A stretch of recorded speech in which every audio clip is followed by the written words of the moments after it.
Hi, welcome to Nina in the Kitchen. I'm Nina. Today we're doing mashed potatoes. Actually, we're doing the best mashed potatoes I know. I've had them riced, I've had them many ways. Mashed potatoes are always great, but these are better. These take mashed potatoes to a whole different echelon because we whip them. And what that does is it makes them airy and light, and then it finishes very rich. It's really good. So what I'm doing is I'm just cutting, these were huge potatoes, and I'm just cutting them into eighths, and they go into a pot of cold water. When this comes to a boil, I'll add salt. After that, the only other ingredients are black pepper, butter, and milk. Pretty easy and pretty fabulous. So I hope you come back for the water is boiling, and I'm just going to add salt to the water, and that looks like a lot of salt, and it is, but the reason is because the potatoes at this point are drinking in any flavors that you add to them. So if you wanted garlic mashed potatoes, you could put cloves of garlic in there now, or onions, etc. So this is the beginning of the seasoning, and we probably won't need, even though that looked like a lot of salt, we probably won't need to season these after they come out. They should be pretty perfect. That was about a tablespoon, and I'm using 2.5 pounds of potatoes. This will take about 15 minutes to become fork tender. By the way, I'm using russet potatoes. That's the best potato for this particular application. You want that good amount of starch. So after 15 minutes, I'll check those. And I just wanted to show you, this is fork tender. If you don't know what that means, you can just easily break the potatoes up.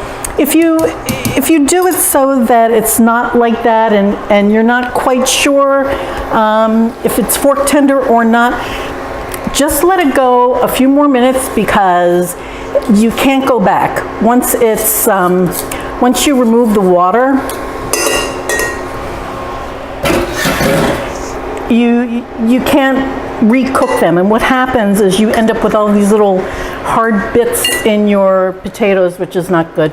So I put this back into the dry pan because there's a little bit of moisture. No matter how well you drain these, there's always going to be a little bit of moisture in the potatoes that you really don't need, because that is just going to make them heavy.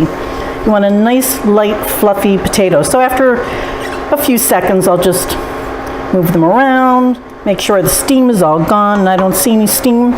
So now that's coming off.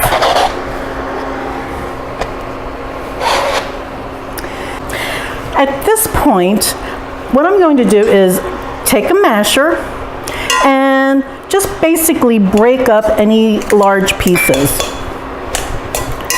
So just go around the bowl of your pot, or you could transfer this into the bowl of a stand mixer if you want. And if you whip it in there, use the paddle attachment.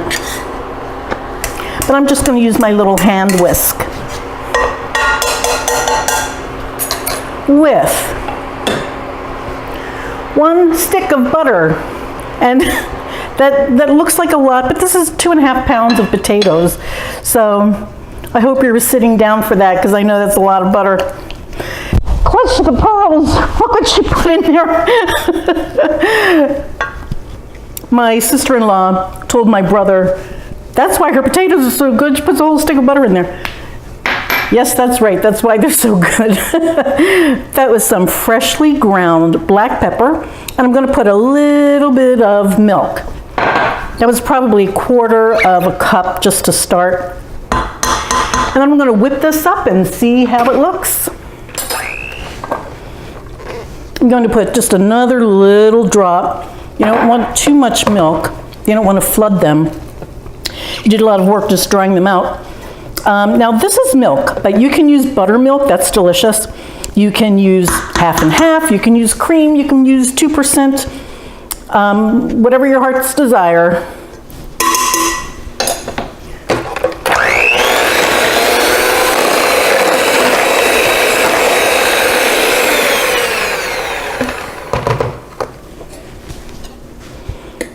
This is my tasting spoon.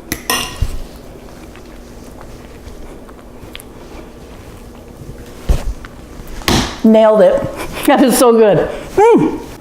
These are nice, light, fluffy, creamy, and then it finishes with the richness of that butter that we put in. This is really excellent. While I'm thinking of it, if you have a dinner party and you're making these, or you have a lot of guests that you're expecting, when you make potatoes, whipped potatoes, or mashed, you can use a double boiler, which is one smaller pot under a bigger one. So you don't want to rest, or a heat-proof bowl, you don't want to rest the bowl into the hot water. It's just sitting up over it and steaming. And while that's hot, you just go in about every 10 minutes or so, put a lid on it, keep it on low, and just turn it once in a while just to make sure that nothing's sticking to the bottom of your pot. But I have kept potatoes warmed that way for hours.